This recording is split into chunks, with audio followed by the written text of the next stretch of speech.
Hello dear students, good morning to all of you and welcome to my YouTube channel course lovers. एक बार पुनः आप लोगों का हमारे यूट्यूब चैनल कोर्स लवर्स में बहुत बहुत स्वागत है। आइए आज हम लोग एक लेसन की चर्चा करते हैं क्लास 12 का फ्लेमिंगो बुक से पहला चैप्टर द लास्ट लेसन के बारे में। आज हम लोग डिटेल चर्चा करने की कोशिश करते हैं और उनका हर एक पॉइंट्स जो एग्जाम के दृष्टिकोण से इम्पॉर्टेंट है वो हम आप लोगों के सामने डिस्कस करने की कोशिश करेंगे। तो चलिए हम लोग शुरू करते हैं the last lesson. Actually the last lesson लिखने वाले जो राइटर हैं अल्फोंस डडेट हैं। अल्फोंस डडेट की यदि थोड़ा सा हम बैकग्राउंड की बात कर लें, उसके पीछे देख लें तो एक फ्रेंच नॉवेलिस्ट साथ ही साथ शॉर्ट स्टोरी राइटर हैं। तो ये जो थीम है, ये जो सेटअप किया गया है द लास्ट लेसन का, इसका सेटअप खास करके एक युद्ध पर डिपेंड है। एक युद्ध को बेस्ड रखा गया है। कौन सा युद्ध? तो फ्रांस और प्रशिया, उसके बीच में 1870-71 में एक युद्ध हुआ था, फ्रैंको प्रशियन वॉर, उसी नाम से ये फेमस है और उसी पर ये खास करके लेसन बेस्ड है। तो आइए इसको हम लोग थोड़ा सा और डिटेल करने की कोशिश करते हैं। सबसे पहले हम लोग इंट्रोडक्शन पार्ट को देखते हैं, फिर हम लोग इस स्टोरी को कैरेक्टर वाइज डिटेल करने की कोशिश करेंगे। जैसा कि आप देख पा रहे हैं, फ्लेमिंगो बुक से लिया गया है द लास्ट लेसन, राइटर हो गए अल्फोंस डडेट। तो पहला इंट्रोडक्शन हमने यही लिखा है कि Alphonse Daudet was a well known French novelist and short story writer. वह एक बहुत ही अच्छे जाने माने फ्रेंच नॉवेलिस्ट थे, साथ ही साथ शॉर्ट स्टोरी राइटर भी थे। दूसरा नंबर पॉइंट को मैंने ये सेट करने की कोशिश किया कि उसका थीम कि story set in the days of the Franco Prussian war. War कब हुआ था? 1870-71 में, in which France was defeated by Prussia, जिनमें फ्रांस की हार हुई थी, प्रशिया की जीत हुई थी। और प्रशिया की जीत हुई थी तो उसको लीड किसने किया था? तो बिस्मार्क, जो इतिहास में बहुत ही खास करके फेमस एक व्यक्ति के रूप में जाने जाते हैं, बिस्मार्क।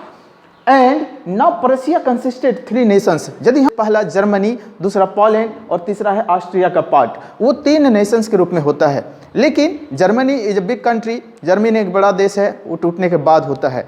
अब देखिए कि प्रशिया ने तो उसको डिफीट कर दिया। किसको डिफीट किया? फ्रांस को। अब फ्रांस को डिफीट किया तो समझ रहे हैं कि प्रशिया अपना रूल वहां पर लगाने की कोशिश करेगा और ऑब्वियसली होता भी वही है। जब हम किसी चीज को जीतते हैं तो रूल मेरा ही वहां चलेगा। मीन्स प्रशिया का रूल अब फ्रांस पर। अब पूरे फ्रांस की यहाँ चर्चा नहीं किया गया है, फ्रांस की हम लोग 2 डिस्ट्रिक्ट की चर्चा करेंगे। अब 2 डिस्ट्रिक्ट कौन कौन, ये हम लोग देखने का काम करेंगे। फ्रांस के 2 डिस्ट्रिक्ट की चर्चा करेंगे, एक है अल्सेस, दूसरा है लॉरेन। इन पर खास करके प्रशिया का पूरी तरह से रूल चलना शुरू होता है और सबसे ज्यादा प्रभावित यहाँ के लोग होते हैं। जब रूल किसी अदर कंट्री का चलना शुरू होता है तो वो चीज़ों को थोपना शुरू करते हैं। और सबसे पहला चीज़ यहाँ जो इफेक्टेड है, एक्चुअली जो राइटर है ना, ये एक फ्रेंच राइटर है। अब फ्रेंच राइटर तो फ्रेंच को तो दर्द होगा, सीधी सी बात है, फ्रांसीसी है, उनकी चीज़ों को, उनकी राइट्स को कोई और एक तरह से जब्त करके अपनी चीज़ों को थोप रहा है, तो उसी दर्द को यहाँ पर बयां किया गया है। पहला दर्द भाषा के संबंध में यहाँ आएगा कि हमारी भाषा को न चलने दे करके वो अपनी भाषा हम लोग के बीच में थोपने की कोशिश कर रहा है। कोई जर्मन लैंग्वेज चलाने की बात हो रही है, जो खास करके बहुत ही एक पेन है, पीड़ा है लेखक के मन में, और वही पीड़ा को हम लोगों के सामने रखने की कोशिश कर रहा है इस लेसन के माध्यम से। Alsace and Lorraine French districts, वो फ्रांसीसी डिस्ट्रिक्ट्स है, याद रखेंगे, ऑब्जेक्टिव क्वेश्चंस बन सकता है। French districts are passed into Prussian hands. ये दोनों जिला किसके हाथों में चला गया? प्रशिया के हाथों में चला गया। तो ये एक इंट्रोडक्शन पार्ट मैंने रखा। अब इसको हम लोग कैरेक्टर वाइज थोड़ा डिटेल करते हैं इस स्टोरी को। इस कहानी की शुरुआत होती है इस दोनों जिला का प्रशिया के हाथ में जाने से, और वहां अब प्रशिया का रूल चलेगा। तो इसमें जो मैन कैरेक्टर्स हैं, खास करके हम लोग 5 कैरेक्टर्स की चर्चा करेंगे। इनमें 2 मैन कैरेक्टर्स हैं, खासकर फ्रेंच। अब फ्रेंच नाम का एक स्कूल बॉय है, एक स्कूल जाने वाला लड़का है। हालांकि वो स्कूल जाने वाला लड़का कोई और नहीं है, खुद लेखक हैं। लेखक इस लड़के के माध्यम से अपनी बातों को, अपनी पीड़ा को हम लोगों के सामने, अपने ऑडियंस को सामने, दर्शकों के सामने रखने की कोशिश कर रहा है। तो देखिए सबसे पहले इस फ्रेंच की बात कर लेते हैं, ठीक है ना। इनका दर्द क्या है? दर्द ये है कि अब ये अपनी भाषा को नहीं पढ़ पाएगा, दूसरी भाषा। और एक तो बात ये भी होता है ना कि बच्चा होता है, बच्चा खास करके चीज़ें जब वो स्कूल जाता है और स्कूल में होमवर्क वगैरह ढंग से नहीं कर पाता है तो स्कूल जाने से भी वो कतराना शुरू करता है। फ्रेंच में ये चीज़ें देखने के लिए मिल जाती है। तो शुरुआत करते हैं कि स्टोरी की शुरुआत होती है फ्रेंच खास करके विचार चलता है कि इनको एक होमवर्क मिला है, खास करके एम हेमल जो स्कूल मास्टर है इसका फ्रेंच का, तो एम हेमल हमेशा इनसे एक क्वेश्चन पूछता है क्लासरूम में, वो पार्टिसिपल पर बेस्ड होता है। पार्टिसिपल्स मीन्स वैसे वर्ड्स, वैसे शब्द को हम लोग कहते हैं जिन शब्दों में क्रिया तथा विशेषण का गुण हो, जिन शब्दों में क्रिया तथा विशेषण का गुण हो वैसी सेंस। तो फ्रेंच उसका जवाब नहीं दे पाते थे। और देखिए जब बच्चा कोई क्लास में जवाब नहीं दे पाता है तो फिर टीचर से डांट सुनते हैं, और उसी डांट से बचने के लिए फ्रेंच के मन में जो एक स्कूल बॉय है, स्कूल जाने वाले के लड़का के रूप में दिखाया गया है, यहाँ पर तो राइटर खुद है, तो वो स्कूल जाने से कतराता है, मीन्स अपना विचार को चेंज करता है कि मैं स्कूल ना जाकर के कहीं और जाऊंगा, अपना टाइम पास कर लूंगा। लेकिन क्या होता है, ये विचार ही चलता है उसके मन में, और फिर कुछ क्षण के बाद ये विचार भी बदलता है और फिर स्कूल जाने के लिए वो तैयार हो जाता है। वो स्कूल चले जाते हैं। अब स्कूल जाने के दरमियान वो रास्ते में कुछ चीज़ें देखते हैं। क्या देखते हैं, वो रोड से जा रहे होते हैं। अब नियर टाउन हॉल वो पहुंचता है, टाउन हॉल के समीप पहुंचता है। अब तो टाउन हॉल के बगल से वो गुजर रहा होता है और उसी के नज़दीक एक बहुत बड़ा बुलेटिन बोर्ड लगा है। अब बुलेटिन बोर्ड आप लोग समझते होंगे कि बुलेटिन बोर्ड से न्यूज़ फ्लैश होता है, मीन्स वो ताज़ी न्यूज़ जो भी घटना घटी है उसका न्यूज़ वहीं से पता चलता है। तो वहाँ अक्सर बहुत भीड़ भाड़ रहता था, लोगों को न्यूज़ प्राप्त करना होता था, तो वहाँ भीड़ भाड़ लगा करके रखते थे, लोग न्यूज़ देखते थे उस बुलेटिन बोर्ड में, चाहे सरकारी न्यूज़ हो, मैक्सिमम इस तरह का सरकारी न्यूज़, छोटे छोटे न्यूज़ आते रहते थे। तो उस न्यूज़ बोर्ड का एक यहाँ पर बताया गया है जैसा कि कुछ बातें कि पिछले 2 साल से उस न्यूज़ बोर्ड से जो न्यूज़ आया है वो गुड न्यूज़ नहीं था, वो बैड न्यूज़ ही आया है। बैड न्यूज़ मीन्स वॉर चल रहा है फ्रांस और पर्सिया के बीच में। तो आज भी खासकर जो न्यूज़ आया है वो बैड न्यूज़ ही आया है। आज कौन सा न्यूज़ आ रहा है, न्यूज़ ये है कि पर्सिया ने, चूंकि दोनों डिस्ट्रिक्ट को तो वो कब्जा कर लिया है, अब वहाँ से न्यूज़ भेजा गया है कि अब इन दोनों डिस्ट्रिक्ट में फ्रेंच लैंग्वेज की पढ़ाई नहीं होगी, अब कौन सी लैंग्वेज की पढ़ाई होगी, जर्मन लैंग्वेज की पढ़ाई होगी। तो ये बैड न्यूज़ है इन 2 जिलों के वासियों के लिए, 2 जिलों के लोगों के लिए, वहाँ के बच्चों के लिए जो पढ़ रहे हैं वो, वहाँ जो पढ़ा रहे हैं वो, उन सभी के लिए प्रॉब्लम होगा क्योंकि जो हमारे भाषा कल्चर में नहीं है, अब एक नई भाषा मेरे को थोपा जा रहा है, तो प्रॉब्लम तो है। अब उस प्रॉब्लम को रखेगा कैसे, रूल वही कर रहा है। तो ये एक पेन है, एक दर्द है जो राइटर हम लोगों के सामने रखने का काम कर रहे हैं। तो इस तरह से देखिए, अब फ्रेंच टाउन हॉल के समीप जाता है, वहाँ से गुजरते हुए बुलेटिन बोर्ड का सारा स्थिति वो देख लेता है। उसी समय जब वो खड़े हैं, स्कूल जा रहे होते हैं, बहुत तेज़ी के साथ वो जा रहे थे, लेकिन बुलेटिन बोर्ड के नज़दीक एक आदमी उस पर कमेंट करता है। वो आदमी कोई और नहीं है, ये एक माइनर कैरेक्टर है, वॉचर। इसका बहुत कम चर्चा है, केवल यहीं पर चर्चा है। Watcher means black Smith. Black Smith को यहाँ पर वॉचर बोला गया है। वो कमेंट करता है, गो स्लो, इतनी जल्दी भी क्या है, इतनी जल्दी ना जाओ स्कूल।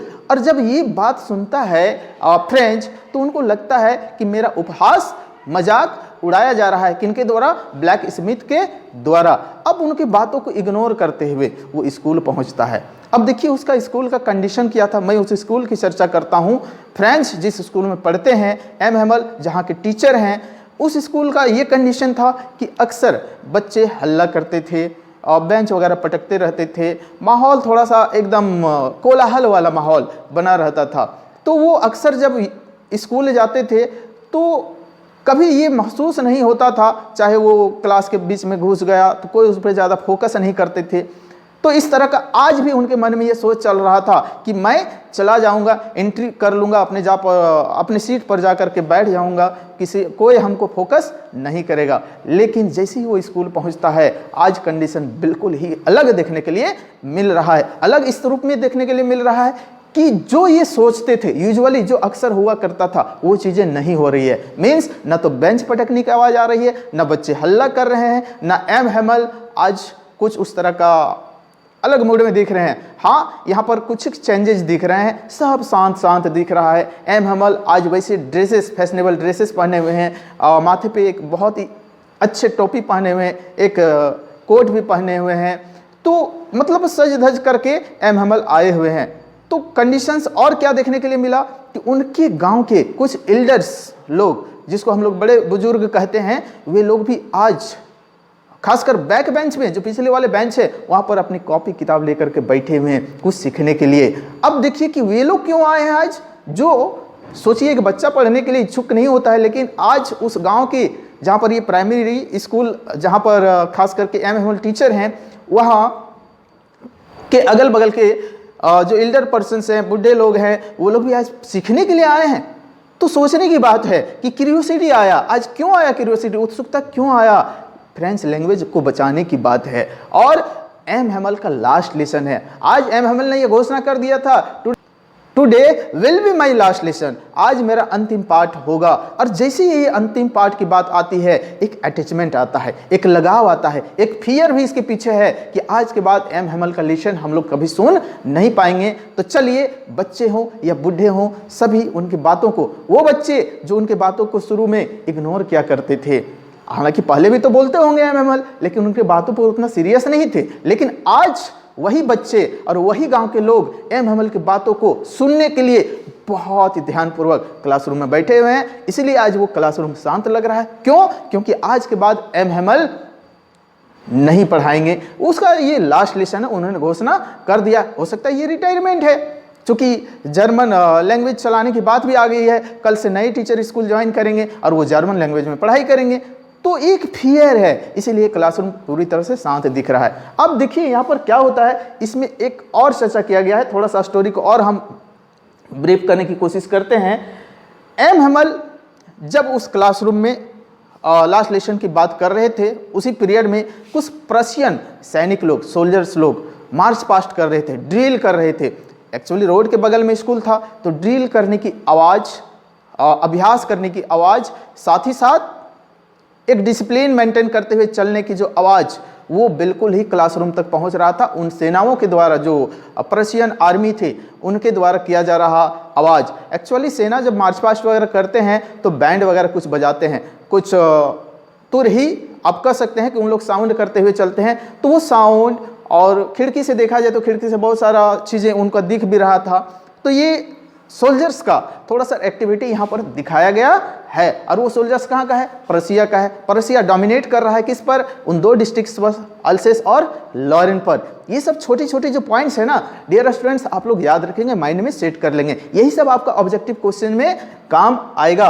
और इससे एक भी बाहर क्वेश्चंस नहीं आने वाला है। ये सारे पॉइंट्स जो हम अभी यहाँ पर खासकर बताने का काम कर रहे हैं, यदि आप लोगों ने माइंड पे रख लिया तो क्वेश्चंस किसी भी तरह का आए, आप सही ऑप्शंस चूज करने में कामयाब होंगे। तो अब यहाँ पर देखिए, एम हेमल का बात आ जाता है कि हमको लास्ट लेसन देना है। वो अब चेयर पर खड़े हो जाते हैं, कुछ बोल रहे होते हैं, बोलने के साथ साथ अब वो बोल नहीं पाते हैं, तो एक चौक उठाते हैं और चौक से बोर्ड में लिखने की कोशिश करते हैं। बस वो 3 वर्ड लिख पाते हैं, 3 ही वर्ड लिख पाते हैं। क्या? जैसा देख पा रहे हैं, वाइव ला फ्रांस, वाइव ला फ्रांस, ये मात्र 3 वर्ड लिखते हैं और वो बिल्कुल नहीं लिख पाते हैं। अपने चेयर पर मोशनलेस अवस्था में बैठ जाते हैं। अब वाइव ला फ्रांस का मतलब क्या?